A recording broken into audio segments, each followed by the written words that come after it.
Oh boy, man, we talking quarterbacks tonight. Black the quarterback, and I'm with the gang in here. What it do?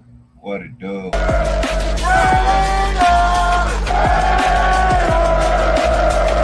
Just win, baby.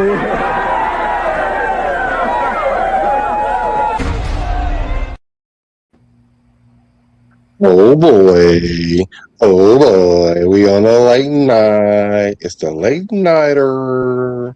It's a late night edition. I guess this is the Bart show, but we got the gang on the Bart. We got Dirty Raider himself. Make sure y'all go to this channel. We multi-streaming there. Thank you for linking that because I overlooked that, Dirty. So good looking, brother. That's why it's important you have good teammates. And you can't forget Pizzle for Shizzle. You know? What's cracking, y'all? What's cracking?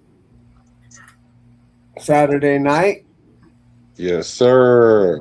We talking quarterbacks tonight. You know, Black the quarterback is talking quarterbacks, and I got the guys too. Because now it's starting to be a little bit of talk about Kirk Cousins, which I'm glad about because that's what we should be talking about, Kirk Cousins. But I see people be coming for Kirk, so I'm gonna have to be. I'm calling him Cousin Kirk at this point. That's cousin Kirk. That's what I'm calling him from here on out right now. Because everybody act like they don't know that he's going to be the starting quarterback, and he's obviously going to be the starting quarterback. Like it's a no-brainer, y'all. And I had a real good comment section today. I had a gentleman named Common Sense, and he dropped the most common sense one. So when we start talking about Kirk Cousins and the Derek Carr and the Matt Schaub talk, then I'll get into that. But the thing that really inspired me about this quarterback talk is the love for Aidan O'Connell. Can somebody, anybody, anywhere explain to me why do we love Aidan O'Connell so much? Like so much that this boy throw 3 touchdowns with the third team, and everybody talking about he cooking in camp already. Y'all was doing this with Aidan O'Connell last year. So I'm going to be open-minded tonight. And if no one tonight convinces me or changes my mind, I'm going to flame him until he out of here. For real. So We'll get the flaming on because I can't even stick up for him, bro. Like he's okay, he's all right. He yeah, ain't, you know what I mean? He ain't the business. It's like you can. When he got drafted, I said this is a bona fide, glorified backup. That's all he'll ever be. I agree. Backup. Glorified backup. What, dang. what up, Bruce Willis? Blessings, What's up, brother. Bruce? Yeah. Um, Oh, so it ain't nobody even on the panel that can even help him. no, not on this side. No, they only got Ben's the only guy around that's gonna help him. So, well, can we speculate why the nation loves him so much? Because he beat the Chiefs. Because he beat the. Okay, all right. Let's have that talk. That's great point, Dirty. Okay, I remember the last time we beat the Chiefs. We beat them with 5 field goals. Aiden O'Connell didn't have no touchdowns, no interception, and threw for like 150 yards or something like that. So how is that? Just because he was the quarterback, he was the reason why we won? I'm curious. I wouldn't Yeah. even say he was the reason we won. Like, truthfully, like when we went and beat Kansas City, when he was the quarterback, bro, we ran the ball. We ran the ball damn near the whole game. We only threw like 6 or 7 passes the whole fucking game. So how does he beat the chart like the Chiefs, bro? Like that don't make no sense to me. Like we beat the Chiefs. The defense beat the Chiefs that game. It had nothing to do with Aiden. No, Aiden O'Connell. It had everything to do with the defense, and it had everything to do with I hate to say it, but a hell of a game by Zamir White. Not Zeus. Zamir So White had a hell of a game in that game. So let's look at that. We gonna peek at that, take a gander at that, because I know the game before the 5 field goal game was we were playing with AP. These are the games I remember. I know we play them twice a week, a year, but the last time I remember Aidan playing them was we were driving down the field for the fourth quarter field goal or whatever it was, and AP had Aidan O'Connell scramble and throw the ball out of bounds or something crazy, right? For whatever, to kill some time off the clock. And I remember we got this big completion, and then we were running down the field, and Aidan O'Connell had JPJ snap the ball, and then he gonna go look at the receiver to see if he's set. You're supposed to look and see if the receiver is set first before you ask for the ball. And then JPJ hiked the ball. Aidan O'Connell fumbled it, and everybody was blaming JPJ. And I'm not gonna say Aidan O'Connell came out and said it was on him, but I don't remember him saying it was on him. So even then, he didn't beat him. So let's see. What's Aidan O'Connell's record against the Kansas City Chiefs? O'Connell has a 2-2 record against the Kansas City Chiefs. Did it say it didn't know? No, I said 2-2 record. Oh, that ain't good. That's not something to be proud of. 2-2, you 500. Well, I guess that's good because the other quarterbacks have a hard time beating the Chiefs at all, I guess. Okay. I'm speculating right here. I'm hoping the chat can tell me we the people was good. He said he beat them one time. He said they beat him 2 times. But here's his stat line. So November 26, 23, we lost. He went 23 for 33, 248 yards, a touchdown, and an interception. Then on Christmas in 23, he did win. He went 9 for 26, 62 yards, no touchdowns, no interceptions. Then November 29th and 24, we lost. He went 23 for 35, had 340 yards, 2 touchdowns, and an interception. We lost. Then January 4th, we won. This is the 5 field goal game. He went 10 for 22, 102 yards, 0 touchdowns, 0 interceptions. So the bad games he had, we won, right? We won. He had 100 yards, 10 for 22, or 9 for 26 for 62 yards. We won those games, but the games he had 250 yards and 340 yards, we lost. Now, I'm not hating on him. The one thing I do notice on here is no interceptions. So that is good. But he only has he has 3 interceptions he has 3 touchdowns in those 4 games. So he's a chief killer or a chief capturer or whatever. Where are we getting that from? Because like Dirty said, this look like the defense won these games. If you threw for 100 yards or you threw for 62 yards, I promise you I could throw for 62 yards. The defense did win those games. He didn't even complete a pass in the second half.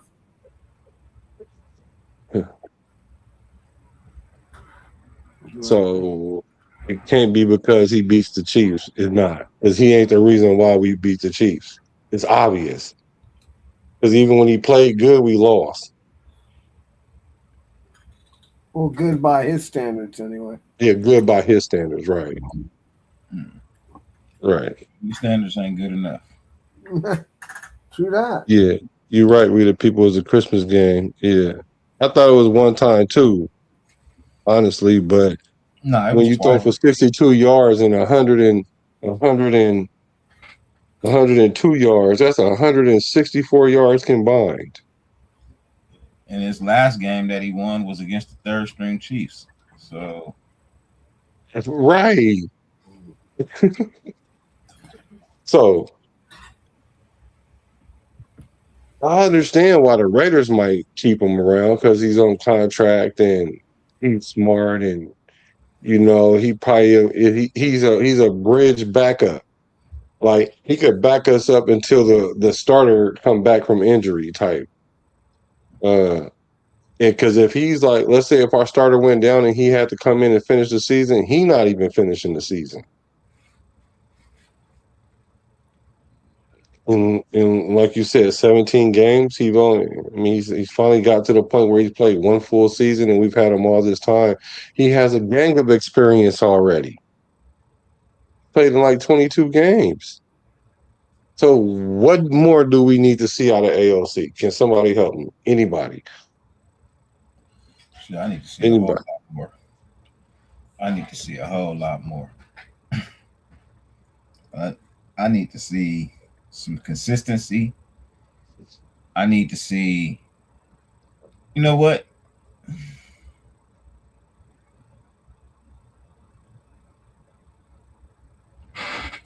When he got hurt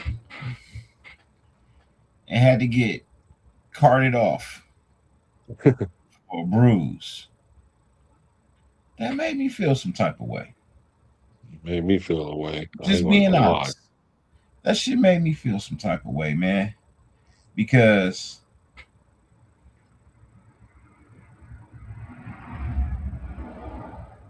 that there, the amount of pain that you go through to get a bruise does not equate to asking for a cart to come off the field. It doesn't. Like, it's a bruise. Like, you know how many people tear something and limp off the field? You bruised your inner thigh, which I don't know how that happens. But you bruise your inner thigh or your knee or whatever it is, your lower extremity. And you come back to play. And when you come back to play, you play in volleyball pads. That was odd. All the equipment they got in the world, and in that locker room, you chose volleyball pads. I think I remember him saying something about his wife. Hold on, let me see. Go ahead, my bad. Yeah, something like that, but still, like, I'm not sold on Aidan O'Connell. I would say if Fernando Mendoza is not ready and Kirk Cousins just gets to screwing up, I mean, he's a viable, like you said, a viable bridge quarterback. That's because he's always going to be a decent backup quarterback. He's never going to be anybody's bona fide, take you to the Super Bowl, get you in the playoff starter. He's never going to be that. That's not going to happen. So, why we keep him around? Probably because he's cheap and under contract. That would be my best thought as to why we keep him around.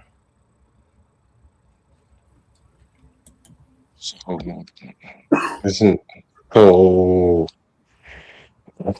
Yeah, I can't. He's not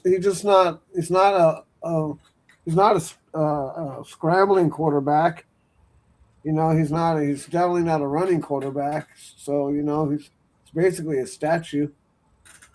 And I mean, if you got a good offensive line, I guess he could probably work out for you, but you still got to be a little bit mobile. And he looks funny when he tries to run. So I don't know. I believe even with a good offensive line, I still don't think he's like a starter.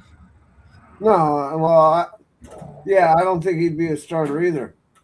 I mean, that's why, and I don't think we drafted him to be a starter. I think we forced him into a starting role, right? Because at the end of the season with AP, right? He came in and won some games, right? So, you know, at the end of the day, he's just like you said, he's just a bona fide backup, and that's all. You know, like that's all he's ever going to be. We Well, didn't. shouldn't we consider trading him or something though? Because he can't go to another team and be a backup, like a straight up backup, and then they'll mess around and find out how good he is when he plays, like multiple games. But he's good enough to get signed. Like, shouldn't we move on from Aidan O'Connell? Well, I don't think he's got any draft value. What are you going to get for him? I mean, if you can get Yo, something for Tyree, you can get something for AOC. did we get something for who? You can Tyree? get something for Tyree Wilson. You can get something for AOC. Yeah, well, Well, Tyree Tyree was was a the first number round. one. Was a number one. Was a number 7 pick or something though. Yeah, but Aiden O'Connell is a glorified backup. He is. Somebody needs a glorified backup. Yeah. Maybe once, like before the trade deadline. Because he's I an wouldn't even be surprised if I saw if he ended up with the Chargers being the backup. charge. You know what? I could see that. I could see that because they don't rely on Herbert to be mobile. Mm-mm. Nope. I could see that because in this offense, it's required for you to be mobile to some degree, at least to scramble or do the bootleg. You got to be able to bootleg with the moving pocket, and you can't do that all game long for a quarterback that need help because he can't matriculate the pocket. Now he's good when he's standing in the pocket, but if there's some people in the pocket, I remember that boy was in the middle of the pocket and he threw that thing out of bounds from the middle of the pocket. Mm-hmm. You want to talk about a scared quarterback? That's a You're scared right. quarterback. That's a scared quarterback, right? Y'all talking about a scared quarterback. That boy was in the middle of the pocket. He slung that thing right out of. He throws it like he throws the football like it's a fastball, like it's a baseball. That's the other thing I don't like about him. He don't have any touch. His technique is all wrong. It wasn't a comparison, J Dog. I was just saying, if you can get something for Tyree who ain't did shit, you can get something for AOC who ain't did shit. I think you can get a fifth or a sixth for him. Yeah. I'm not talking no third or fourth or no first or second. No. Yeah, You get a six, a seven, Hell to yeah. the no. you know. No. The You can spy get a, tech could take that sixth in that fourth and turn that into a late third or something. you can get a compensatory pick afterwards. You know, like Let me see. We got something for Geno Smith, sure did. especially after the way he played. I'm just saying, So, a fifth, sixth, or seventh round pick is not out of the question. right.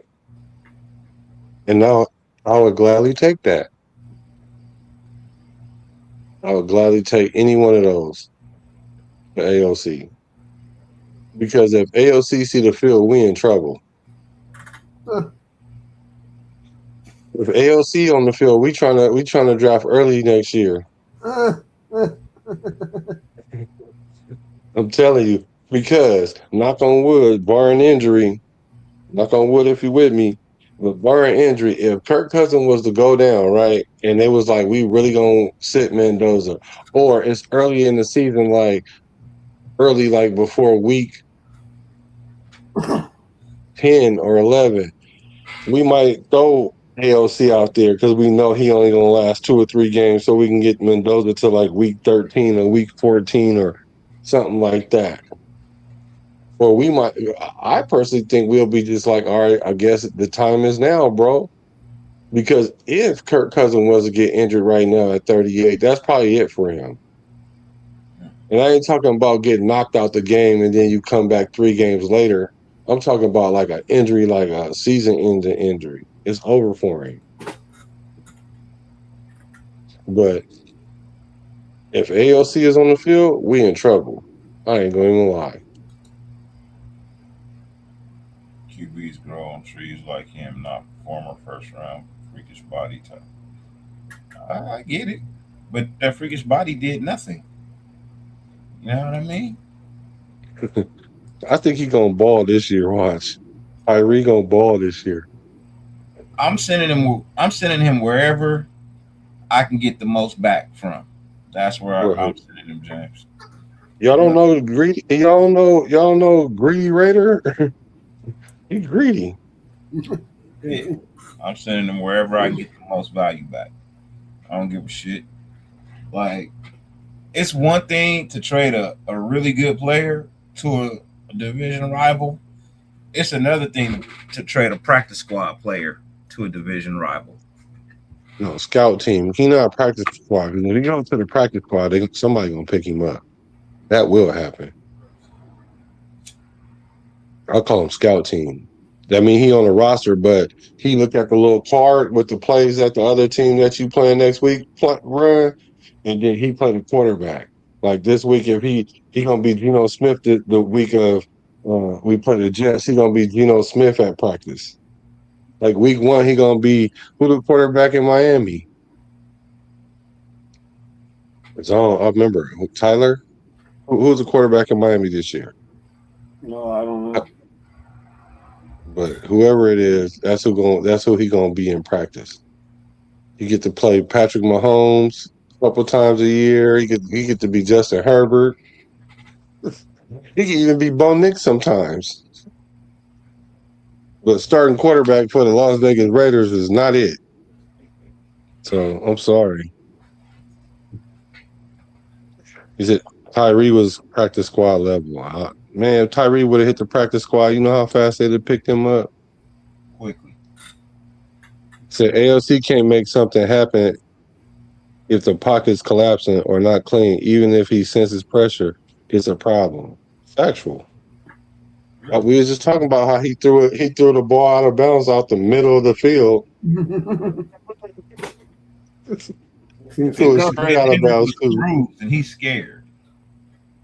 he threw that. DC had a break and played better. Like, DC was trying to play the following week. Yeah, we pretty much debunked that scared theory last night. I think, in my opinion.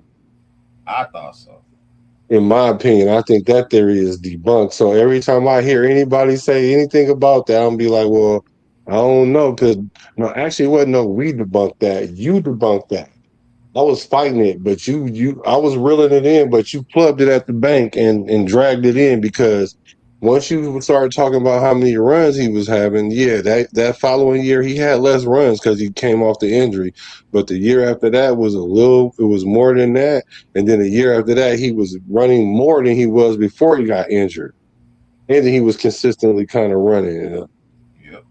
And he was throwing for 4,000 yards still.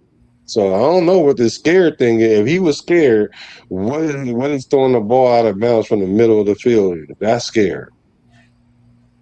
Because you still gonna get hit. It don't matter. You in the pocket. Yeah.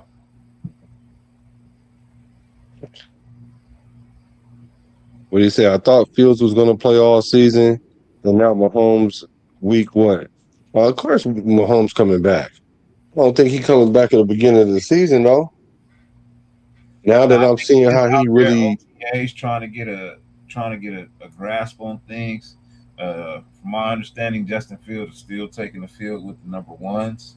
The timetable for Mahomes to be 100% is like week 4, week 5. But I'm sure you know what that means. Week 4 against us. Exactly. So you know he coming back week 4, and that's fine. Whatever. First game back, get on his head. I hope we like 2-1. If we 3-0, it's an I issue. hope we tear his other ACL right here. Put him You off can overcompensating. Yep. I'll blow his other one out. You know, trying to come back too fast. Come on, company man. You trying to come back already? That mean he ain't gonna scramble. And like you said, Dirty, he not a scrambler like he used to be. Because we were making the difference between being a playmaker and a manager, game manager. Now he's starting to become more of a game manager. that can make plays. He's gonna do it even more after the surgery. Yeah. Yeah. You know, see, look, it ain't gonna be many quarterbacks that play as long as Tom Brady. Because the one thing we know that never appeared on any list was Tom Brady and injuries. Tom Brady was always healthy, always ready to go, ready to take his team where he needed to be. These other quarterbacks, they not that. They just not that. Maybe they don't spend the money he spent on the body. You know what I mean? Or Who? whatever it is. But Tom Brady. yeah. Yeah. Yeah, I think some more. Maybe y'all need to have some more kale smoothies. nah, they just need to practice more. He stayed in shape in the off season. He took these wide receivers on vacations, and they went out and they threw the ball. They did a lot of stuff on the under, so he could go out there and work with these. He was all about work, even in the off season. Not everybody's all about that. He wanted to win. Right. They was having quarterback wide receiver camp. Yep. Yeah. Let me see. J Dog say, did the Chiefs take players from other teams with you?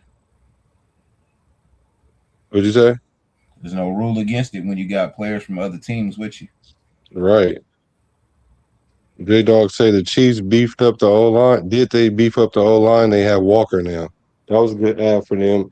It said the Chiefs O line is not definitely improved, as the unit underwent a major downgrade by releasing starting right tackle Jawan Taylor this offseason, while young tackles like Josh Simmons and developmental players will look to step up.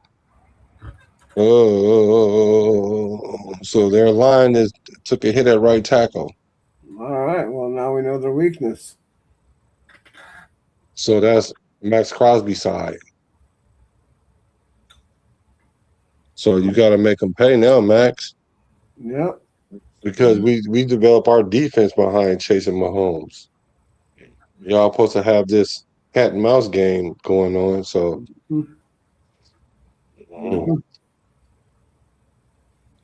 So I'm not seeing nothing in the chat about AOC. You guys didn't help his argument any. I know what Ben gonna say. He gonna say he beat the Chiefs, but he ain't never beat the Chiefs. Actually, not throwing for 160 yards between two games. So going 9 for 20 and whatever it was terrible. Like the boy had 67 yards in one game and 102 in another. Like what? That's embarrassing as an NFL quarterback. That's embarrassing as a Pop Warner. Maybe not Pop Warner. Let me not go that far. But you better throw for more than 102 yards in high school. Well, that was like Rex Grossman's 33-yard season. Not Rex Grossman. That's better than Derek Carr, right? Well, you know, hey. Rex Grossman. Some people be on that good. Nah, that's beyond good. That's laced with fin. There's something else going on in it. We 30 minutes in, man. Let's get a people a commercial, man. Let's get a gosh. Go ahead. Get a people a commercial, bro. You couldn't wait till the clock struck 30.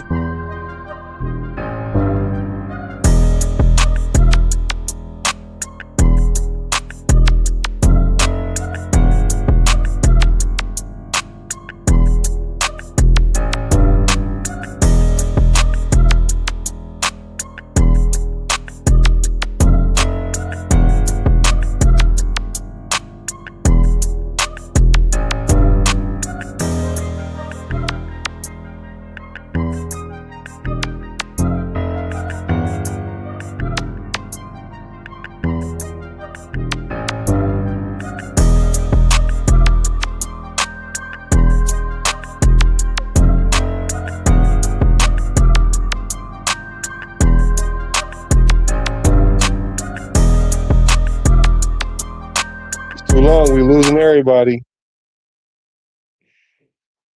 We lost everybody. They came in and left. Saw them come in, then I see them leave. But that's the transition. We transitioning now. We done with AOC. That's hilarious. We done with AOC. So maybe like 15 to 20 seconds. Let's try that. How long was that? I don't know. Oh, she said, I don't know. About a minute. So we go transfer. We go transfer. We go trans. What's the word I'm looking for? Transition from AOC because I'm not understanding it, and no one's helping me understanding it, and I don't see it, and I can't see it yet, and I don't think I'm going to see it because everybody keep want to kick the tires. I'm like, we didn't kick all 4 tires in the spare. What else we kicking? But hey, so you guys have some because we can go back to the other conversation we had. Maybe we can talk about something else before we get to that point. Let me look and see. Do I have something for it? Because I definitely can get into talking about Matt Schaub and Derek Carr because what I did forget too. You know what I forgot? I forgot really Derek Carr got the job by default because Matt Schaub was injured in the preseason. And he came to us off of injury. But he was healthy come game 1, and he had lost the position. But he didn't play game. He didn't even start no games for us. I know, because he lost the position. Because in preseason his elbow messed up, flared up. So Derek Carr beat him in the preseason because he was injured. In the preseason. Matt Flynn was a what was his excuse? Oh, I don't know. Matt Flynn was garbage. He was only good when he threw 5 touchdowns against us. When he was getting ready to lead the league. So I don't even know why we talking about AOC. I don't know either why we talking about Honestly, AOC. Man, people keep bringing him up, bro. That's why we keep talking about him. Because people keep bringing him up. I don't know why. I mean, yeah, I said I would love to see AOC get a chance. You know what I mean? But let's just be honest. Like, I don't want him to be a starter, like, unless he can show me something different. But as far as I know, the only ones running with 1s and 2s is Mendoza and Cousins, and they flip-flop with 1s and 2s. And when 3s come on the field, that's when you see AOC. And they're not even on the same field. They 2 fields over. And it was talking about him throwing 3 touchdowns in OTAs. That's why his name popped up. Ouch. 3 in OTAs. Ooh. All right. Ooh, somebody stop me. Somebody give him a torch, bro, because he's on fire. Yeah. Somebody call Station 18. Put this boy out. So let me ask you guys this then. What players, me and Pizzle went through this, but I want to know from you, what players you think that's on the squad this year that if they don't perform better, like considerably better this year, they won't be on the team next year? Who's on your hit list? Who's on your hit list? Now you want me to tell you who my hit list was? Yeah. Okay. So here was from 10 down to 1. Mau. Yep. DJ Glaze. Yep. Darian Porter. Yep. Thomas Booker. Yep. Adam Butler. Maybe. Cody Lindenberg, Maybe. AOC, Yep. Jordan Meredith, Of course. Malcolm Kuntz, Oh yeah. Should and have been number one. Dylan Lobby. Oh well, he's number one. Yeah. Oh, him and so Coach my list was Cosby. kind of cool. So my list was kind of had some validity. Yeah, those are probably the names that would have come to mind for me too. Right. The reason why I don't say Lindenberg or maybe on a Lindenberg and what was the other dude I said maybe Adam Butler. Adam Butler is because of their contracts. Mm-hmm. You know what I mean? It's based on their contracts. They got team friendly contracts. So I think we're okay with letting them play them out. Okay. All right. Here we go. Here we go. I forgot to address this angle. AO12. I never even knew that was his nickname. I actually like that one kinda. AO12 may do a lot better under Kubiak's system. Last coaching staff was trash. All the coaching staffs we have is trash, right? But the quarterbacks that rise to the top still rise to the top. That's why I understand why we mad at Derek Carr, because he definitely kept his franchise head above water. And it's not good enough. I understand because we didn't win no playoff games with it. I get that part. Now that part I can concede to. But there's no way that I can sit here and say that if you put AOC in Kubiak's system, yeah, he might play a little better. Instead of week 4, he might get hurt in week 6. Because he's gonna play a team that's better than the Raiders for real, and they're gonna be on his head. Because like no matter how good we are this year, there's gonna be teams that's just gonna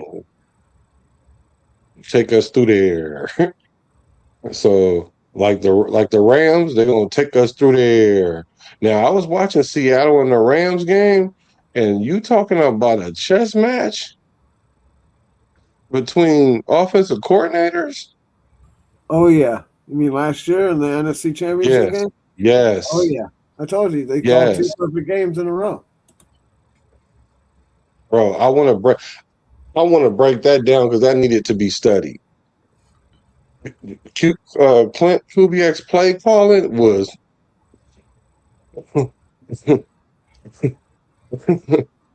I'm That's telling you, what's going to like, give us. That's what's going to give us the edge over the Niners, Seattle, and the Rams this year.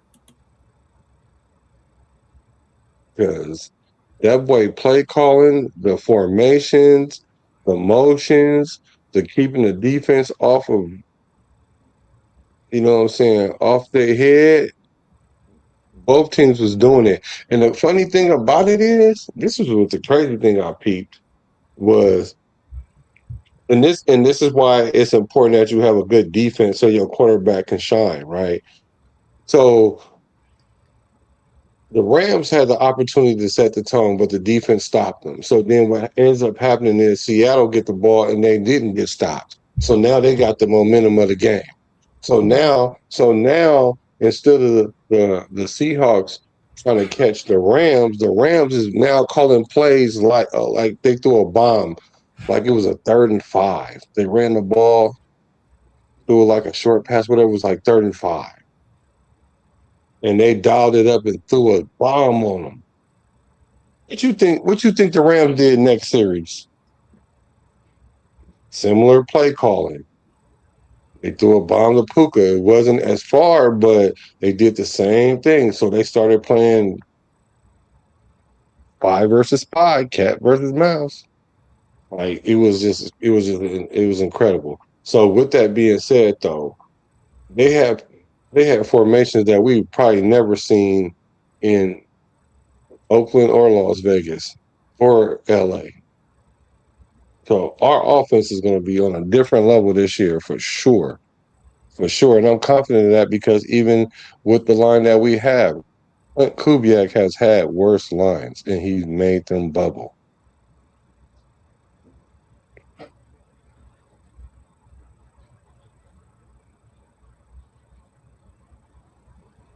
No, yeah.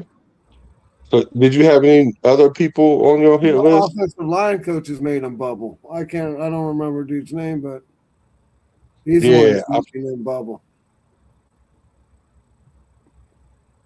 yeah, he definitely was a big reason why.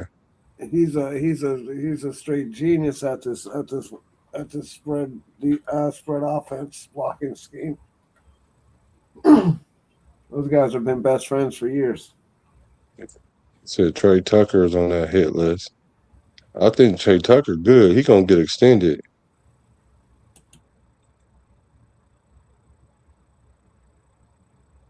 Ooh, good question. Justice for 12. If the game becomes a shootout, which QB do AOC beat, if any?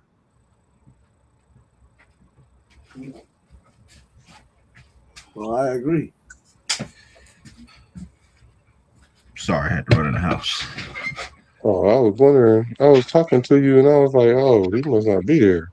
My bad. Yeah, I wasn't here. No, no, that's good. What's up with Raider Paul? So the question is, if the game becomes a shootout, which quarterback does AOC beat, if any?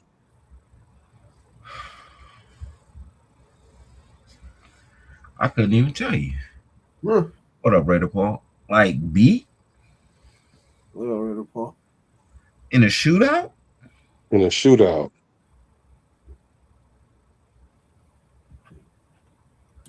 How many people seen Harlem Nights? Rex Grossman. You know, I thought that first. That was the first person I thought of. That was the very first person I thought of, Dirty. Was Rex Rex Grossman. You know Grossman. Rex Grossman gonna be the butt of all our jokes from here on out.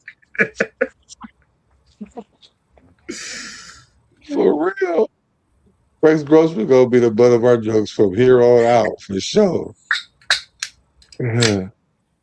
So okay. Y'all not Maybe gonna I beat should the just Knicks, though. You can go back to the finals all you want, Raider Paul, but y'all not beating the Knicks. that's crazy. They better blow the Knicks out. The Knicks better not win no more than 2 games on I don't know. everything. Knicks center got a broken finger, so it might be tough. So if the Knicks even come close to winning this championship, if they even win a championship, I'm for sure not watching the NBA no more. Already ain't watching it now. If they got their center, it'll be a tough series. If they ain't got their center, I just don't see it. Who's I never stopping said Wemby? y'all wasn't beating OKC. I don't give a shit about the Thunder. If I root for anybody aside from my Clippers, it would have probably been Anthony Edwards in the Minnesota Timberwolves.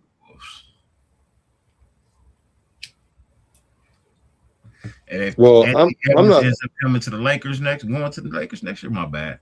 Go ahead. Who? I will get Anthony Edwards. Oh. If Ant-Man goes to the Lakers next year, I would probably give me an Ant-Man jersey. I do want a Timberwolves Ant-Man jersey. Yeah, I don't know, man. I ain't gonna lie. I said that I didn't say this online or nothing, but I definitely didn't think they was gonna let Spurs beat OKC until I found out how many OKC players was actually hurt. But still, even with that being said, though, them players that was hurt, it was hurt when OKC won those 3 games too. So they just fumbled the bag this year, for sure. But congratulations to your team, Raider Paul. Yeah, congratulations, San Antonio. They wear Raider colors. I love it. So the Spurs would be the favorite, and the Knicks have a better chance with the Spurs than the Thunder. How? Wow. OKC looked very vulnerable outside of all the flopping.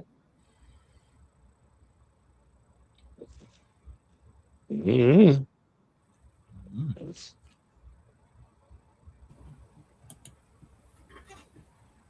see. So you don't have anybody else on your hit list that wasn't on my list? Probably Rudy Gay. Oh, you talking about the kicker? Yeah. Oh, Matt A with the G being silent. I'm sorry, Matt Gay. Rudy Gay was a baller. Yeah, Matt Gay. If Matt Gay is if he's trash in the preseason, I think he's out of here. It'll be the mistletoe's job. Or rocket toe or toe missile or whatever. Tokyo toe, bro. Tokyo toe. He's just a rocket toe. Mistletoe. The mistletoe. Yeah. That boy mistletoe. I hope he comes with a bigger leg than 52 yards, bro. That boy mistletoe. What up, Raider Lee? If he kicked 55, 56, 57, 58, I'm gonna call him mistletoe.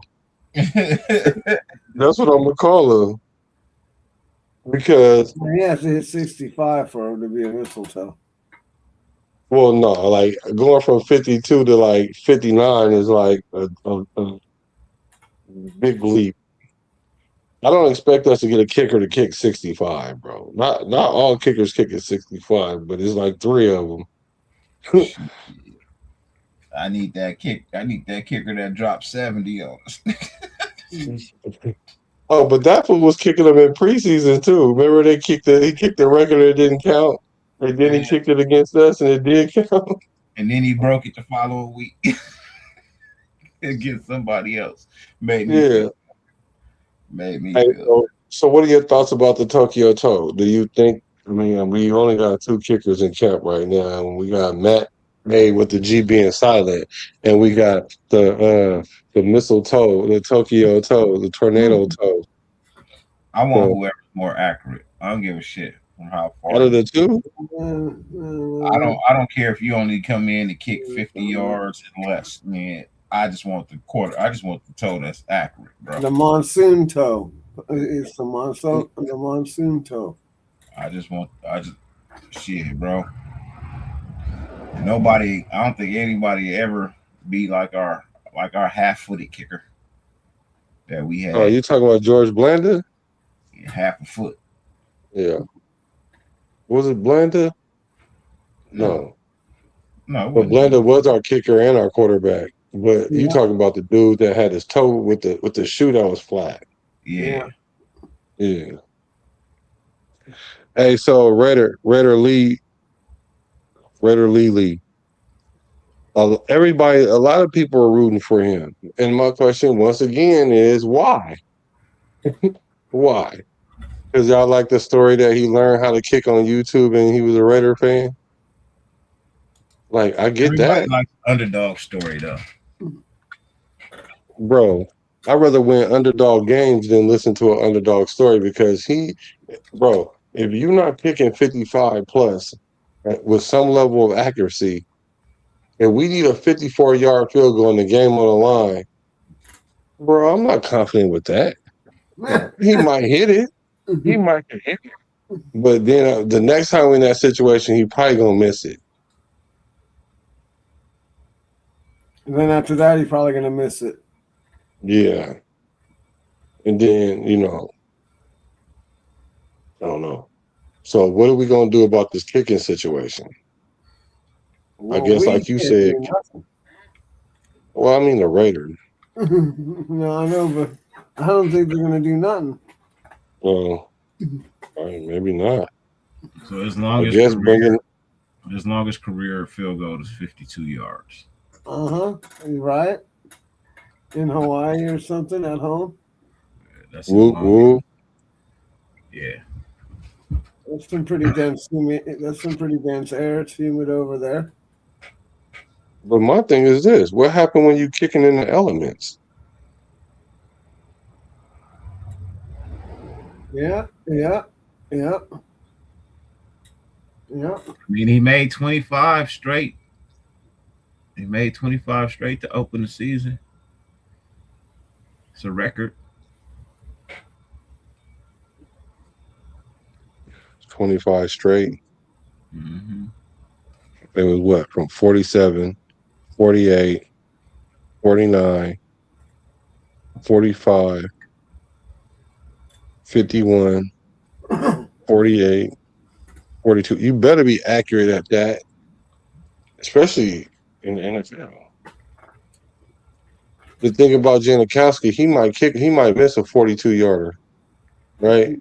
And then gonna come back and kick a 59-yarder.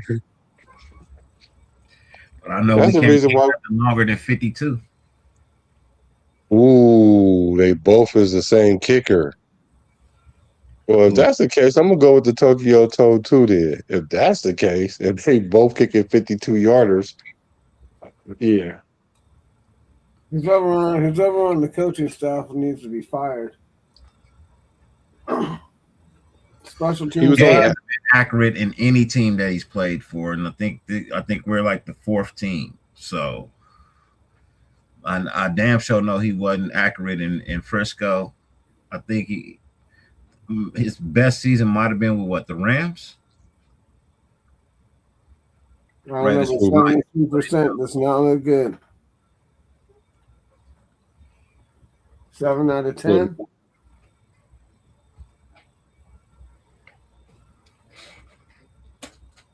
Yeah. We should look up his stats. What's up with it, Raiders for Life? Thanks for hacking in. So I need to look up Matt Gay's numbers. Let's look up his stats. Hold on. While you do that, I'm gonna go into another commercial break. 17 seconds. Bro, I promise you, if we lose, go ahead. Put the commercial on, Dirty. I'm gonna put the band on him because we got 16 people in here. I promise you. 17 seconds. Let's go. Hey, if your girl in the room, put your phone down. Change the channel for 17 seconds. Hit it.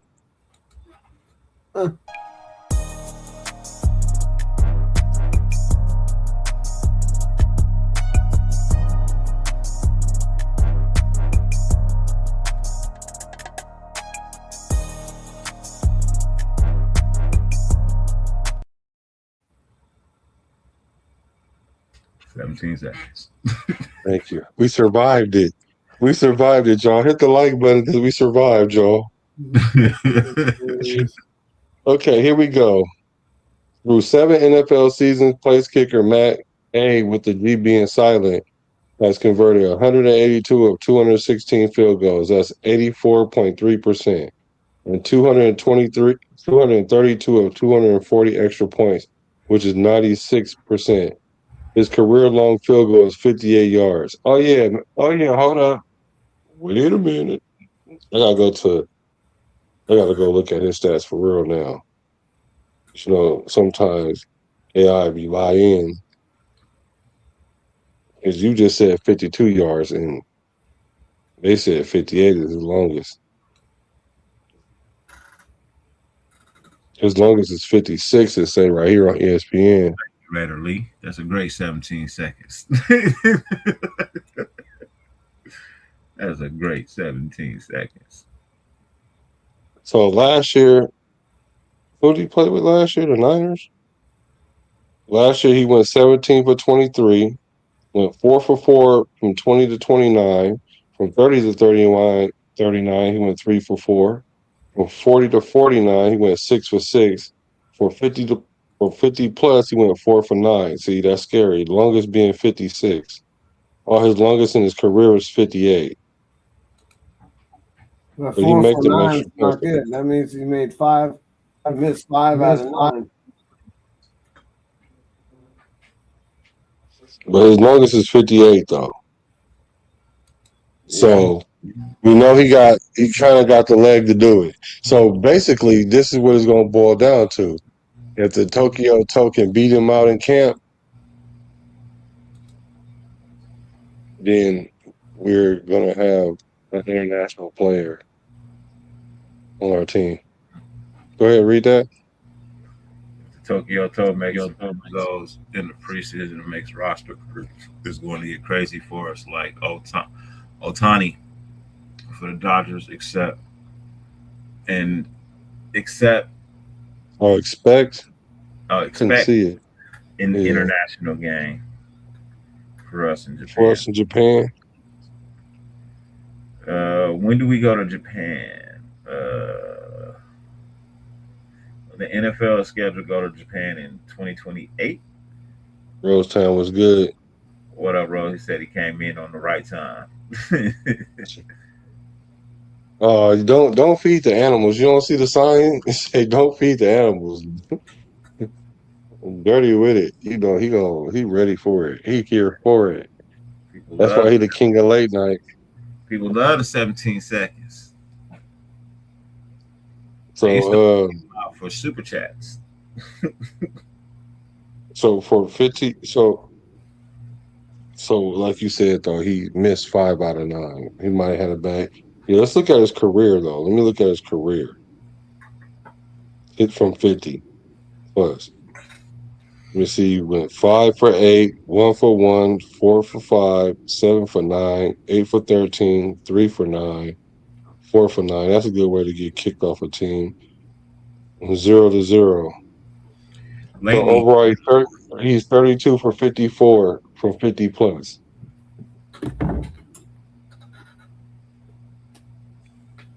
but lately, As long huh? lately he been off. But he make them extra points though. That boy He's only missed supposed 8. to. They chip shots. They all supposed to make them, but they don't. He only missed 8 extra points in his whole career in 7 years. Yeah, but you ain't supposed to miss That's that. great. Yeah, but I'm telling you, kickers miss extra points. Not at a I know. high clip, but A lot more than they used to. I remember when that used to be on the 20. I think the biggest look, problem. I think the biggest The problem extra is points. he misses when pressure is on. You know what I mean? When the kick is needed, he misses. He can't handle the pressure. That's his problem. His pipes burst every time the pressure build up. His pipe burst. That could be an issue. You know, it's gonna come down to whoever's more accurate, who's got the nerves of steel. You know what I mean? Like, and unfortunately, not really gonna be able to find that out until game time comes. You know what I mean? You could practice that all day long, but it ain't the same as when a game is on the line and emotions is running high and people are in the stands clapping for you, and you know that if you make this, the crowd gonna erupt. If you miss, they gonna erupt, but not the way you want them to. So you can't simulate that.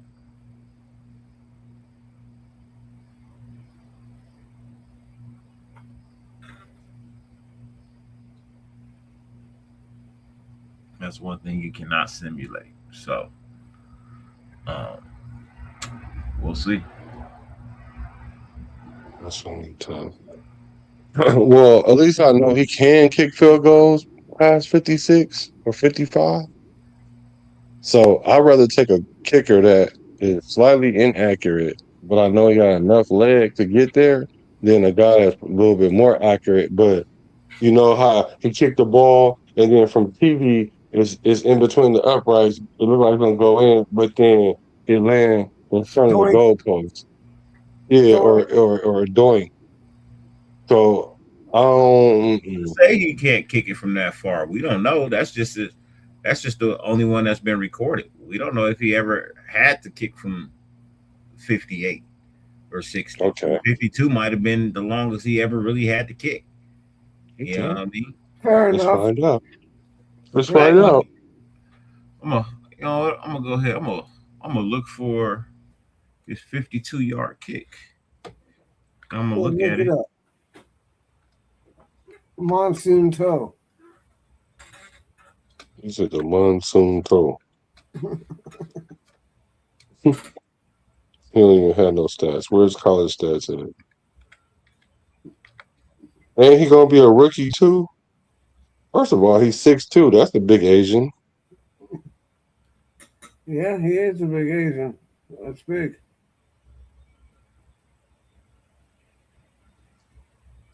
You need to learn how to kick more than 52 yards, bro. But hold on, let's see. Because he went 12 for 16 with extra points. His junior season, his senior season, he went 27 for 29 extra points. Should he miss Oh an no, extra them was point? field goals. I'm sorry. He hasn't missed it. His extra points. I don't know that straight. Actually,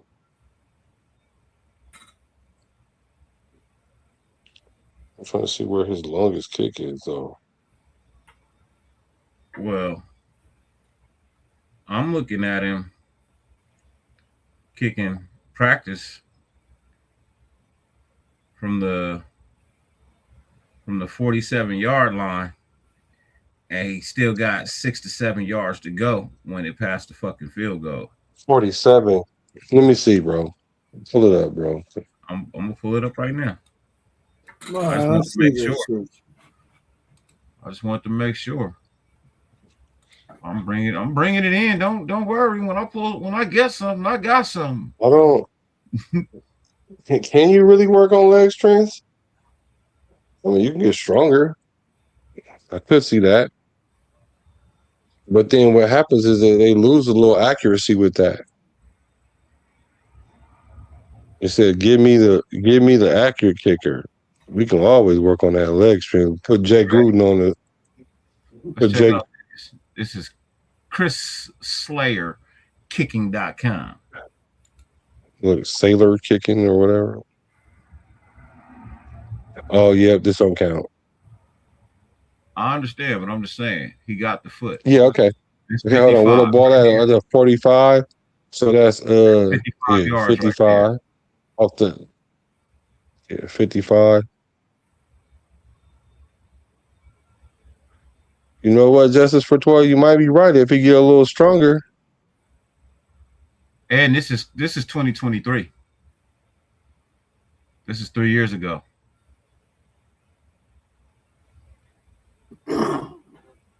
So this is from 50. This is in high school. No, this even I don't want to see that then. Because if he kicking 50. So basically your argument is they might not actually in college, they might not never put him out there that far. So we really don't know. So you really don't know. Right, because they're not about to put no college kicker out there for 52 unless it's like the end of the game and they don't have no choice.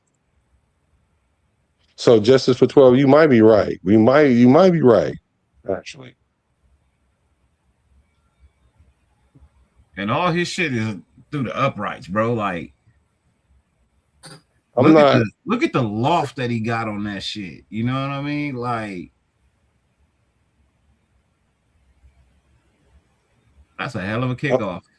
I'm not worried about him in the pressure because you know the Asian culture, they put a lot of pressure on their kids.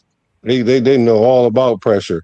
Not that I'm part Asian or something, but just from what I understand, you know, you get a B, you get kicked out the family. You're like, well, I got a B, my family might take me to Sizzlers.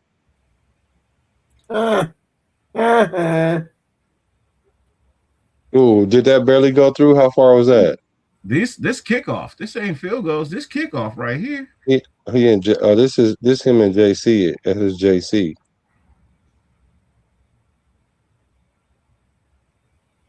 Oh, he can punt too? Oh, you punt too? Oh, you punt too? Let me find out you punt too. Okay. That's from the 50 to the end zone. Okay. Let me find out you punt too. I just need you to work on this. I need you to work on your toenail. That's it. Just get that toenail right. Get that leg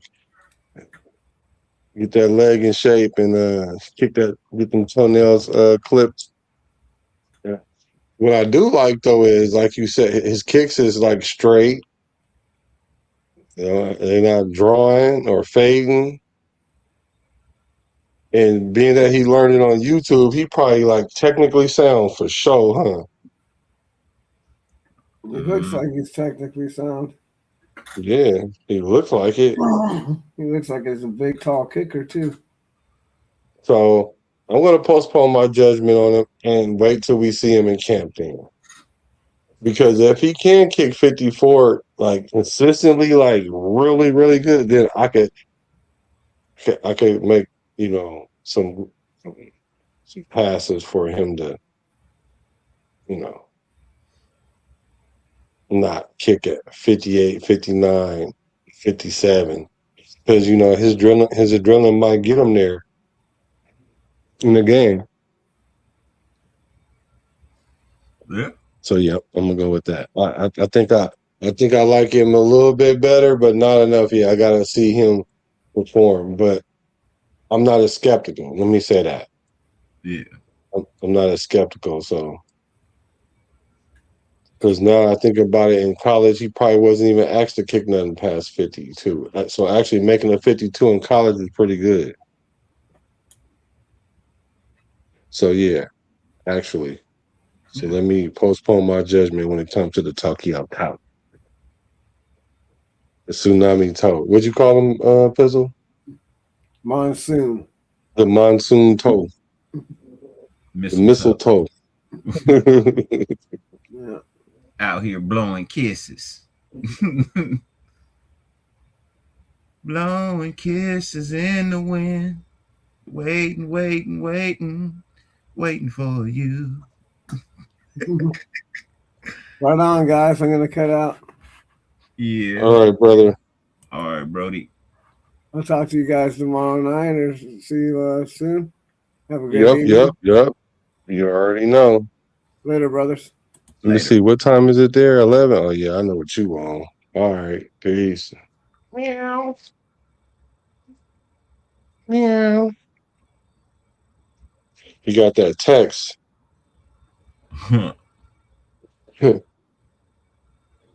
What you doing? Nothing? Yep. So That's how it be sometimes. Yeah, I get it. If it ain't in the house, you got to get it out the house. Yeah. But in house is better because all you got to do is wake up and roll over. Or you just have a inkling on your mind. I would say you gotta do more than that. I don't mean just that, but you ain't got to go make no phone call. You ain't got to wait for somebody to show up. You That's can true. roll over and get do your Dougie and go right back to sleep. By the time somebody could show up before DoorDash could show up. That's a perk. Okay. So, all right. So let me see what else now. What else we can talk about all late night? Because we agreeing too much. We agreed on Derek Carr. I think that's the only thing we really agree. Now, I won't say the only thing, but we really, really are the only ones on that Derek Carr island because everybody want to flame Derek Carr. And I think that's disrespectful. And I don't even know why people acting like that with Derek Carr. It really made me mad though, because it makes me feel like we will never be grateful unless we win a Super Bowl, and that's terrible. Yeah. It's unfortunate. You know what I Because mean? I think. Go ahead. I'm sorry. No, it's unfortunate people think that way. Like, I get it. The Super Bowl is, what everybody strives for. But if I could just get a team that's not a laughing stock of the NFL, I'd be fine, bro.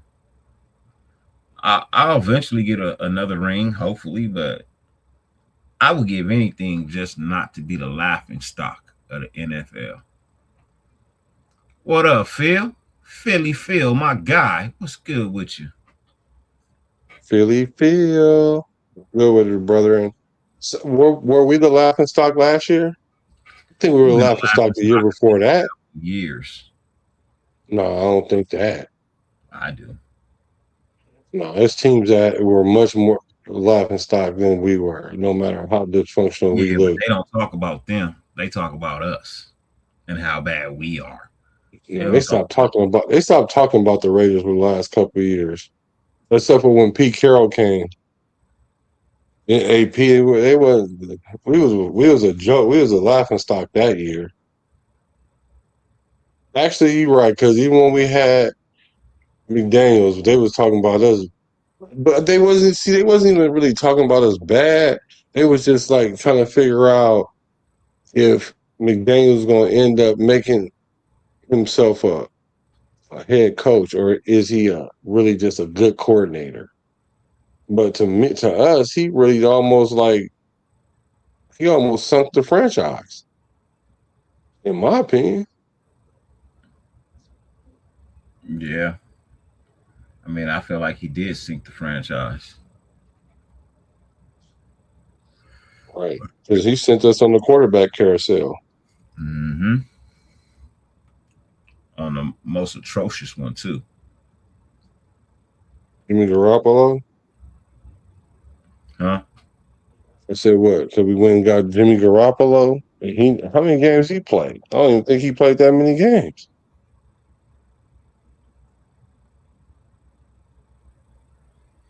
Jimmy G? Yeah, Garoppolo. You like Garoppolo? Hell nah. Never wanted Jimmy G here. Oh. Mendoza I knew. forced the Raiders to rethink QB1. Okay. Who said that? Yeah. Let me see who posted this. NFL Outsider 24/7. See, I don't see. That's what I'm saying. The Raider Nation should be rejecting that. We shouldn't be trying to sit there and try to make sense out of Mendoza being QB1, because he's not going to be the QB1. He's not going to beat Kirk Cousins out. The only way he beat Kirk Cousins is if he's injured. It's the only way. The only way. I'm sorry. I'm sorry. I don't think so. In what world can he beat him? In this world, he can. I think he can.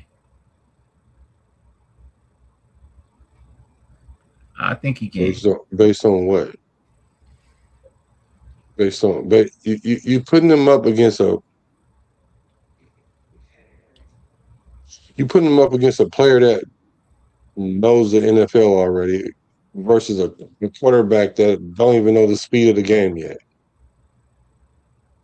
How? He ain't Jamar. He not Joe Burrow. Like, I could see if he was Joe Burrow.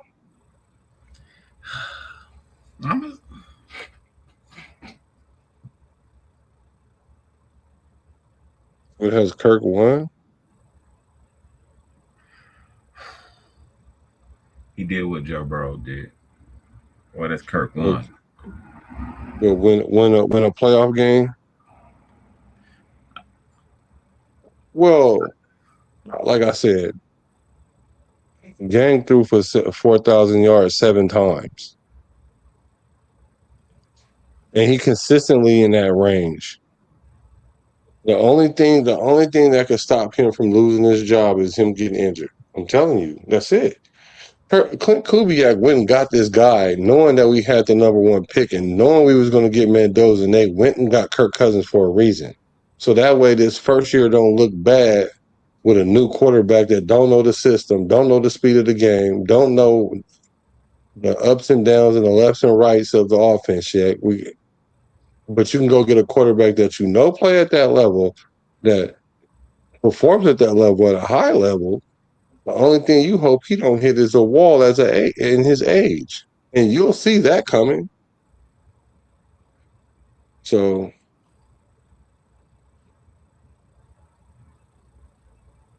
I don't know, Raider Paul. I think they look like they might be. I don't know where they at. They might be getting some meow. Kirk couldn't. So you telling me? So this is my thing. So you telling me he gonna come out throwing for 4,000 yards his first season? I didn't say all that. No, I'm looking at the comments. Like, can he do that as a rookie though? Like, no. I get he won a Heisman and a Natty. I get that. Yeah. I was one of the biggest proponents of Mendoza, before everybody drank the Kool-Aid. I don't know what Kool-Aid they drank, but I promise you, everybody was crying about him being a game manager. Talk about he ain't really that good. He ain't worth the number one. We need to draft back. The only person that still say that is Dirty. So I could respect him because he's standing on that still. He Would like, have but been whoever our quarterback, nice. I'm gonna support. Yeah, but he's the quarterback now, so I gotta rock with him. But it would have been nice. Stop saying he could beat out Penix. Of course he beat out Penix. So let's look up Penix numbers. Penix couldn't even stay healthy all year. Matter of fact, Penix is lost right now. Penix is in trouble. Let me get his numbers for you, though.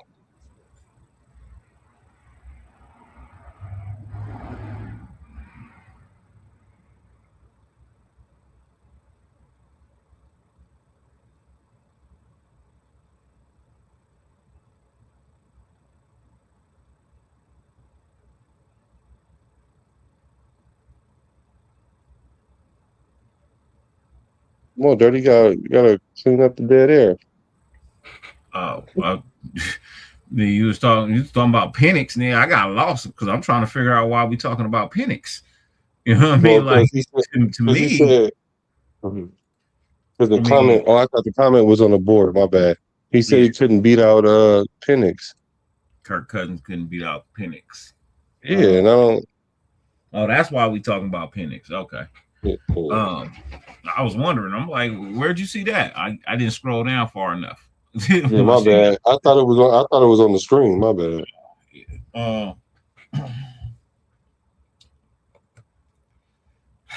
Come on, bro. Come on, gang. I said this. If we get the Kirk Cousins from Minnesota, Washington years, that could be a really good Kirk Cousins. You have a really good quarterback.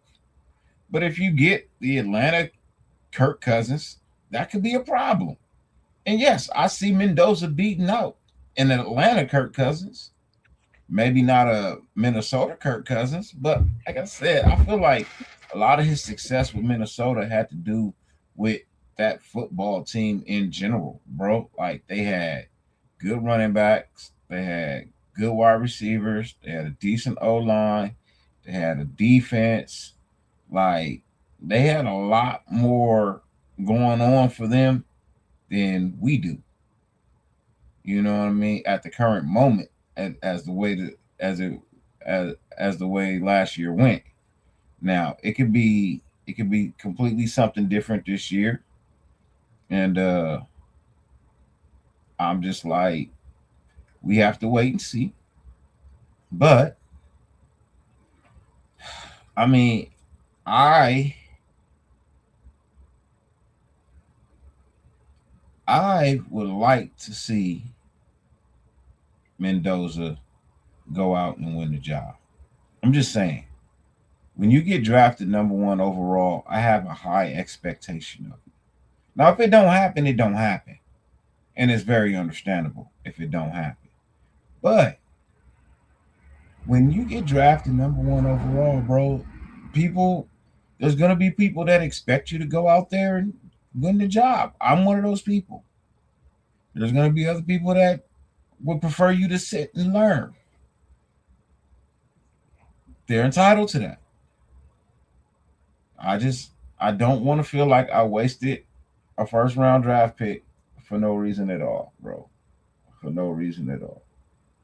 So I wanted to We go out stick him there. out there. He get. Our the last quarterback we drafted that won the job and held on the job for 10 years was drafted in the second round.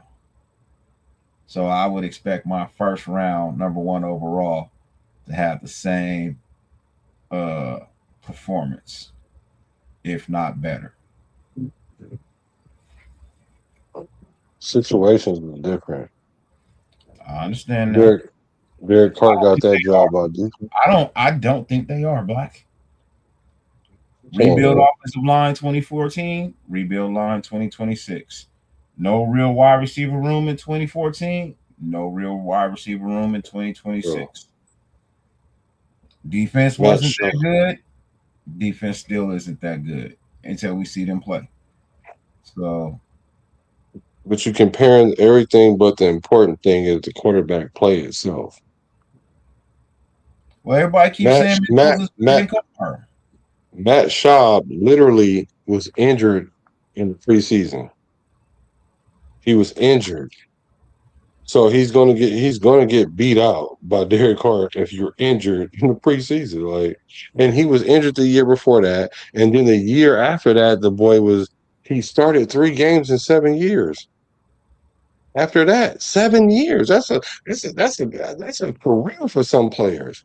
The average time in the NFL is like 4 years. He literally kept a job based on his name and did not play nowhere. Matter of fact, Kirk Cousins had a better career from the age of 31 to the age that he is right now, including his Atlanta years, than Matt Schaub had his whole career. And I'm talking about post 30, bro. Kirk Cousins is him, bro. Matter of fact, if we didn't have the number one pick and we had just Kirk Cousins and AOC, I would be confident that we would play good this year. I would be like, we need a better backup than AOC, though, in the event that Kirk Cousins do get hurt because he is 38. Yeah,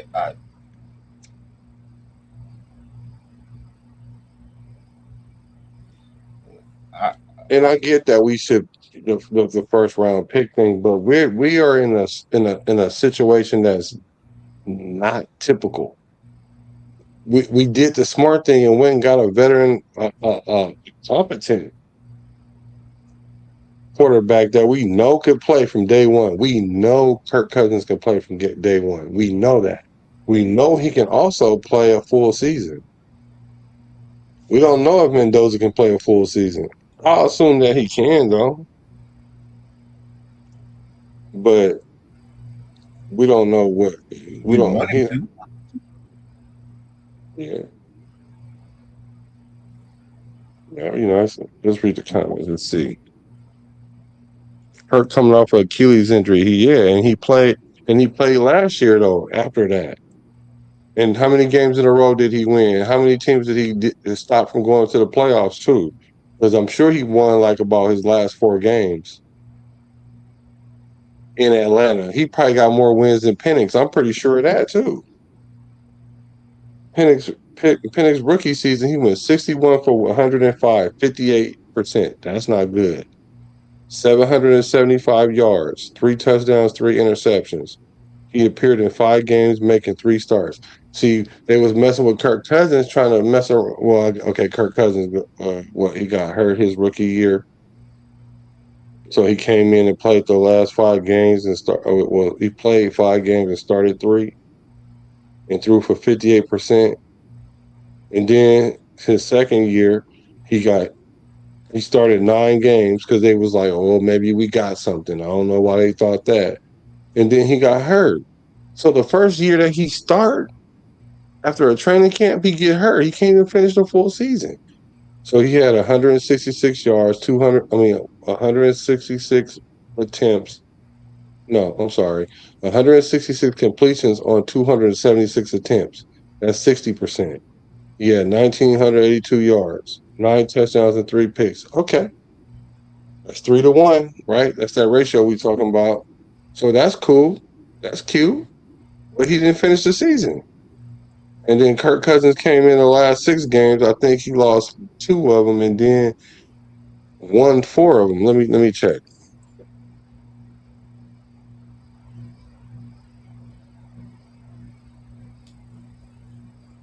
Who was OC in Atlanta? They all got fired for a reason. Terrible system. Kirk Cousins going 2 years from his injury. He should be 100%. No excuses. And that's the thing, Cash. If he's supposed to be 100% right, and he goes out there and he lays a goose egg, that's what I mean. If he goes out there and he gets outperformed and he's 100% healthy, Like my whole argument is, I want to see the best players out there. I don't care for names. I don't. I just want to see the quarterback that's going to get the best results with the team. So I I want to win this year. I want to win more than fucking 3 games. I want to be more than a 3-win team this season. I don't think that's a lot to ask for. So Hey Google, what was Michael Penix's record last year? Kirk Cousins went 5-3.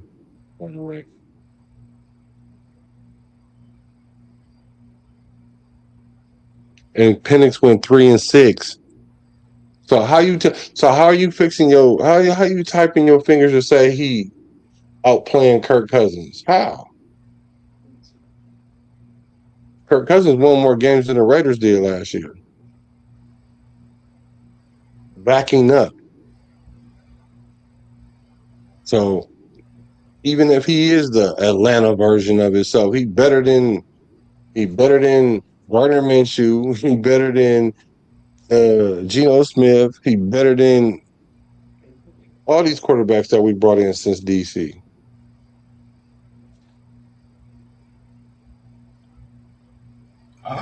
I don't know if he like better than DC. No, better than everybody else. I Yeah. said since DC. I didn't want to argue that, but I'm saying since DC. Come on, bro. It's not even close, bro. It's not close. He's not on his. Mendoza is learning from Kirk Cousins, bruh. That's his OG. He is not gonna be able to take the little pebble out of his hand unless he get injured, bro. I cannot 100% agree with that, Brody. Like I get it. That's your opinion. You're entitled to that. I just me myself, bro. I just don't see that, bro.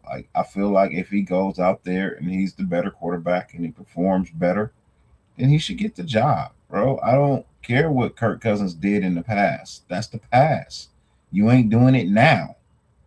If you Okay, can't do so it now, then what's the point? okay, but why don't you use that same measuring stick for Mendoza? You don't know what he gonna do. He ain't never played a down in the NFL. I don't. But I And said so and if he so goes and so out then there, and so then you're saying that this guy that never played a down in the NFL has a good chance of beating a guy that's played 14 plus years in the NFL at a high level. that's the whole argument. That is literally the whole argument right there. Is that if a rookie comes in and he plays better and he's doing better than the vet, then the rookie should start. I don't have That's to come true. up. I don't have to come up with the same excuse for Mendoza. That is the whole thing, right? That's the whole argument right there. Like if the Okay, rookie comes in and he's better and he's proven that he's better, then he should get the job. Now, so what's more likely if to he comes happen? out and he lays a goose egg and he's trash and he needs time, then What's, he what's needs time. So what's more likely to happen? Kirk Cousins being a good quarterback in the NFL or Mendoza becoming a bust? What's more likely to happen? That's not even fair.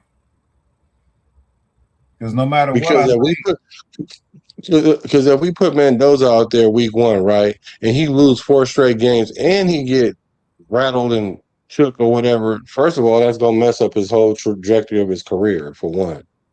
And two, if he, for whatever reason, happen to get back in the game and he still can't win, then we're going to be looking for a quarterback again. I promise you. But that's not going to happen because Clint Kubiak already told us that he's not putting him in. So that's why when you say you don't know, I do know because the coach told us. He told us he's not going to play him before we even drafted him. And even if I was to not take his word for it, just the play on the field itself, he's not even going to compete. It's not even going to be close, bro. Now, Can Mendoza play good? Yeah, he can play good, but it will be nowhere near the level that Kirk Cousins can play. It's not. That's like saying, bro, the experience alone, bro. The only thing that I could be wrong about is if Kirk Cousins, for some reason, ages overnight. If he just ages overnight, that's the only way, bro. I hear you. But if he do get beat out by a rookie, then he should sit, just like he said.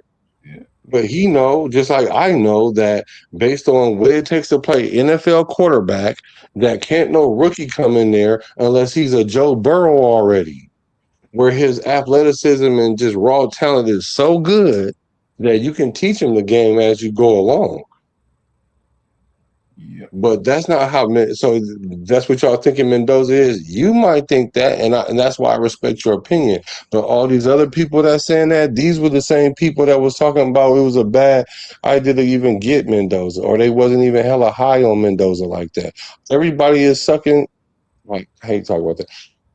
Everybody is on his tip because they want to see him play now, and I'm like, that's a personal thing. That's not football. That's a personal thing. That's you. That's you being a fan, and I'm not looking at it from a fan perspective. Because if I was looking from a fan perspective, I'm still gonna say Kirk Cousins because I've always liked Kirk Cousins from afar. Like I always thought he was a solid quarterback. Like, but I really didn't pay extra attention to him because he wasn't in our division like that, and I just saw this guy playing well. But I just can't see Mendoza beating him out physically because he doesn't even know enough. Maybe I don't know. Yeah, what I say? What did I say? What you mean age overnight? Yeah, like what I mean by that is like if he like just wake up and he can't take no hits, they gonna tell me what I know. First of all, he said, "Black, you don't know the man. Mendoza, the chosen one." I remember they said Wemby can't start and won't be ready for NBA for 3, and we going to the finals. I never said that. And whoever said that was goofy because you could tell when Wemby came into the league, he was going to be that guy because he was that guy for France.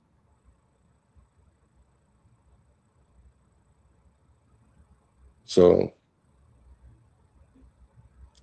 you probably just never like. Okay, he said never like Kirk Cousins.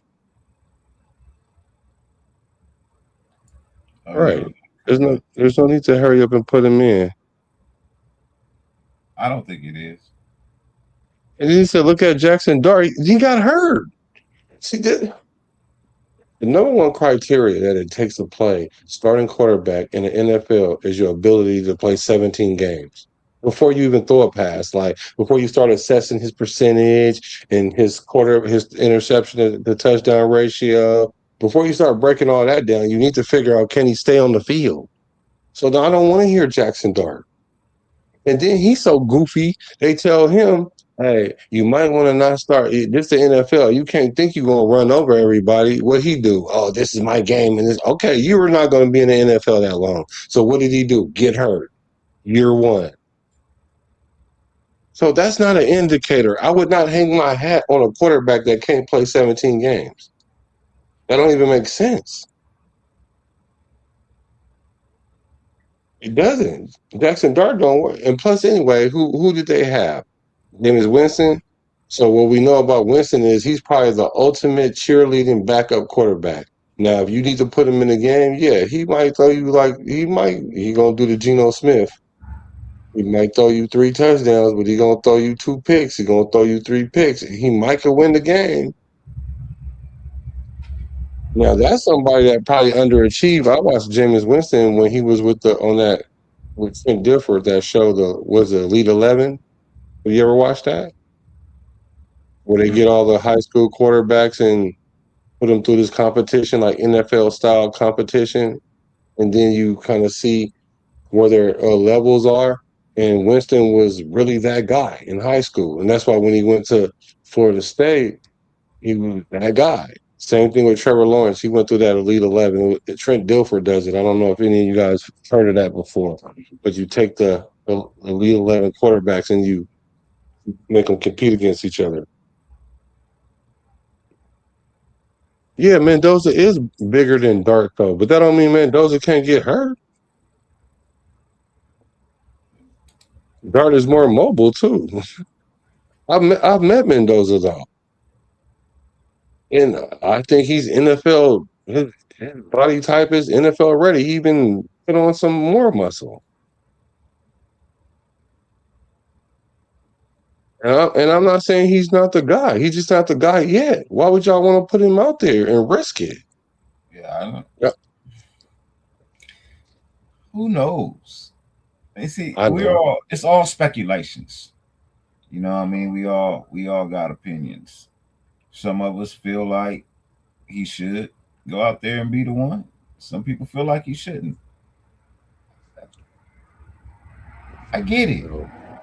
Just my thought is, I told you, I'm not gonna keep having the same arguments over and over and over again. That's one of the most boringest things that be happening on YouTube. Greater content is every time you turn it on, it's about the fucking quarterbacks, bro, and that shit is getting to be like really irritating, bro. Just let it fucking play out. However it fucking unfolds, it unfolds. If we win with Kirk Cousins, cool. If we don't, and we put in fucking Mendoza and we win, cool. Just win. Fuck. Does it matter who's throwing the fucking ball if we're fucking losing? Mm-hmm. It does. It does matter. It makes a big difference between who's losing. Because if Kirk Cousins is losing, then we already have a backup for that. Well, Backup plan for that. Yeah, I guess I kind of phrased it wrong. It doesn't fucking matter who's playing quarterback if we're winning, is what I should have said. Oh, yeah. No, it don't. Well, it don't matter. But the thing is, how do you get to that point, though? Because if we start Kirk Cousins and we're winning, there's a bunch of fans that's waiting for him to fail so he can go get off the field. So it's not about winning no more. It's about being a fan. And that's what all these people are doing, are being fans. They're being fans. That's because when you say they're talking about the quarterback, I agree, but they're not talking about the quarterback. They're talking about Mendoza. That's the reason why I'm talking about Kirk Cousins. Yeah. I'm the one that brought the Kirk Cousins conversation to the table because people ain't talking about Kirk Cousins. They only talk about Kirk Cousins as a byproduct of Mendoza, as if Mendoza is supposed to be the number one guy right now. And he's not. And I don't know why everybody keep trying to make him be the number one guy. The coach even said that. Mendoza even said it, but yet and still we have I can see why the media does it, but the fans should not follow that. The media doing it, I get it. They're trying to find a reason to make us look incompetent. Because the fans are going to be talking about by week 3, week 4 that they're going to be talking about Mendoza if he comes in and throw interceptions. Like the fans need to shut up because the fans don't know what the hell they're talking about 3/4 of the time. And out of that quarter that do know what they're talking about, probably like a third of them only play quarterback, so they even understand what it takes. And then out of the other 2/3, then there's at least half of that third that actually just get it, that has common sense, or either just say, look, I just want this to happen. I don't care who it is. And I can respect that. Yeah. I can totally respect that. Like, that's what you're saying. You're like, I don't care if it's him or him. I mean, I'm wondering why y'all don't throw this guy out there if he's a 26, 27 version of the car. Why don't we drive that one? It's the newest car. Like, why would we want to go back to the 2000 one? Like, I get that. But it's the people that sit there and say that Mendoza was okay and medium, and now all of a sudden he better than Kirk Cousins. Like, that don't even make sense. That's you being a fan.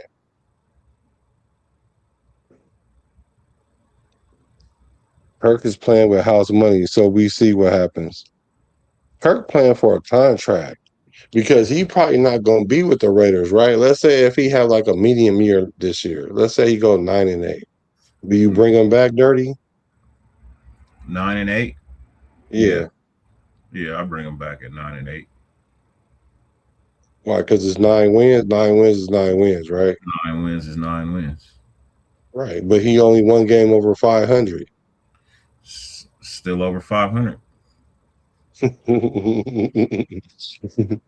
Right? He's still over 500. Still over 500. Still a winning season. Plus, I'm sorry. My bad.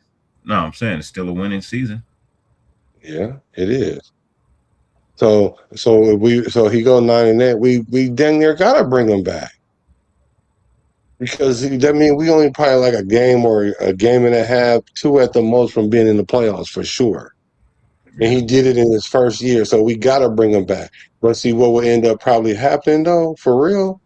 And I'm just saying is he might could get injured that following year. Could. You know what I'm saying? Maybe. But I ain't talking about maybe for the whole season. I mean like just Geno Smith injured. You know what I mean? Like couple games, come back because you're tough.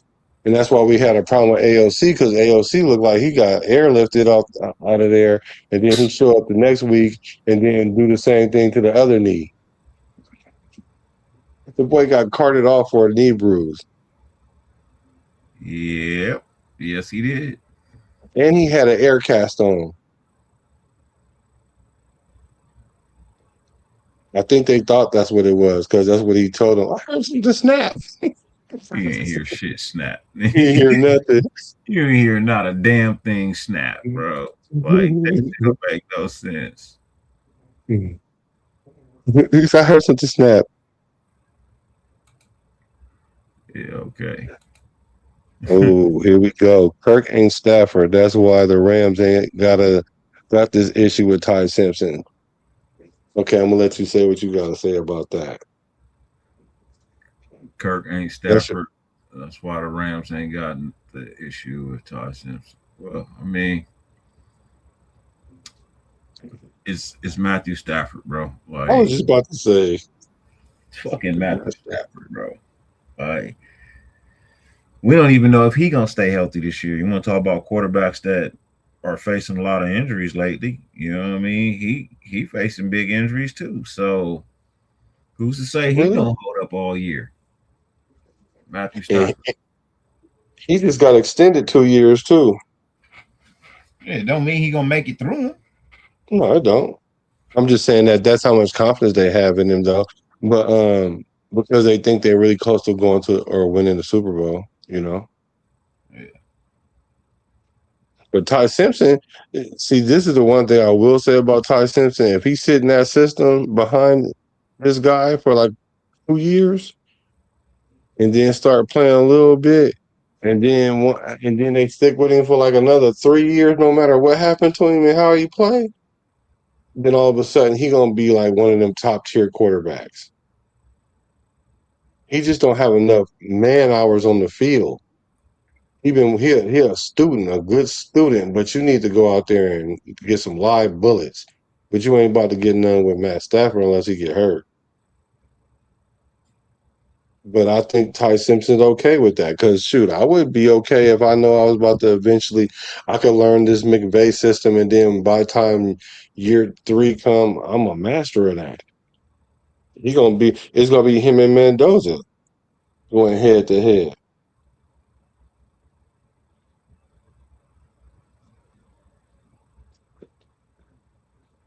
Which remind me, did you see what they put Mendoza's career in the AI and they gave the results? Did you see that? Did any of you guys see that? No, I didn't. What kind of dumb shit did they say? He's gonna be a Hall of Famer. He's gonna win 3 or 4 Super Bowls, but we're supposed to lose this one coming up in 2030. I think it was. We're not going to Super Bowl 2030. Yeah. And lose though. Wow. And then when he's supposed to come back and win 3 Super Bowls or something like that, he's going to be a Hall of Famer. It was a lot, bro. And he was going to retire with the Indianapolis Colts. Wow. Yeah. So he gonna win the Super Bowls with them? Nah.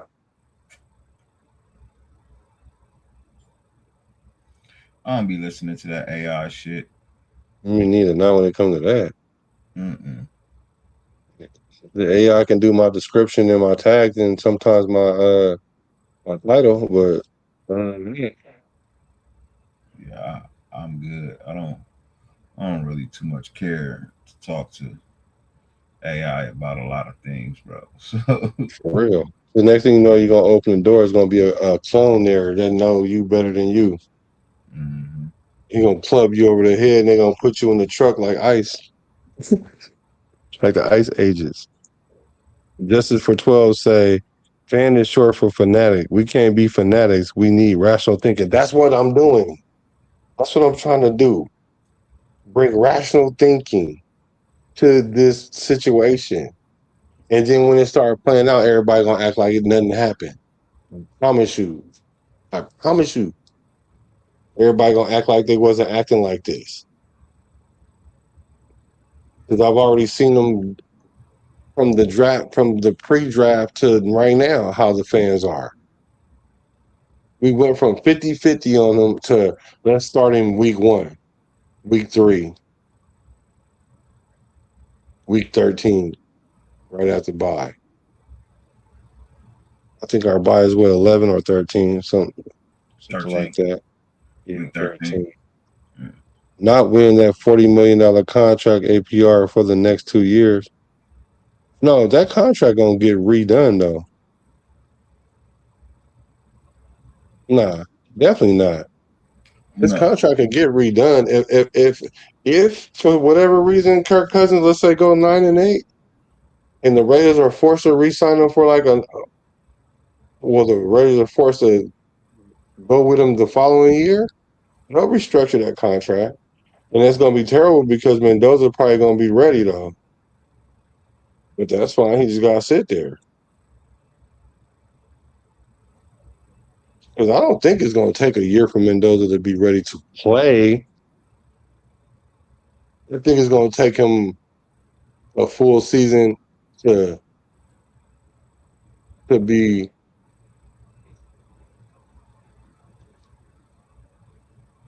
viable, a viable starter. Yeah. Because the issue with quarterbacks in between year 1 and year 2, other than the speed of the game, is the ability to read coverages. So that quarterback needs that off season to go through film to understand what coverages are. But then what that quarterback don't understand is them defensive coordinators and already got a tape on you now for a full year, and now they changing their coverage a little bit. Because they know as a rookie they can disguise a lot of things because they fool veteran quarterbacks with some of the schemes. So you can definitely do a rookie quarterback. So then that's when the quarterback, to avoid that rookie wall, you have to elevate your game to a level where when you hit that field, they need that tape on you to try to slow you down because you've added something to your game. Because if y'all think that Mendoza's gonna come out here and throw that back shoulder all day long, y'all should be sadly mistaken. It might work this first year that he do it, but I promise you they're gonna be having fools pick that off. And we don't even see people pick off back shoulder passes like that. Yeah. But they ain't gonna let him keep doing it. I promise you. It might even take him 2 seasons, but they gonna figure it out because that's all he gonna probably throw. Not all he gonna throw, but mm, I don't think we'll give him that 40. I get he's not a spring chicken. I get it. This is for 12. If he wins this 9 games, we gotta bring him back. Yeah. No, you have to. We know that.